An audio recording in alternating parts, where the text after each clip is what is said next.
สวัสดีเพื่อนๆชาวทูมูฟยูทูบผมจ่าอัญชันจะมานำเสนอวิดีโอวิชา ARC 206อยากดูไปดูกันเลยเข้าใจปะเข้าใจปะเข้าใจปะเข้าใจปะ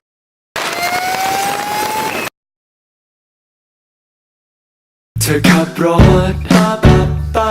แล้วลองฟังเพลงนี้จะรู้ว่ามีใครตรงนี้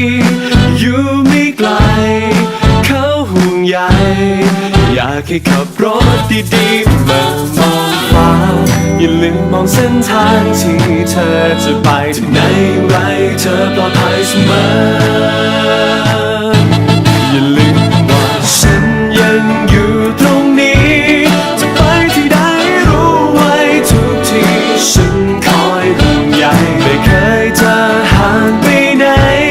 จะคอยประคองและทำให้มีใครจะมีฉันคนนี้ไม่ไกลที่ดูแลเธอ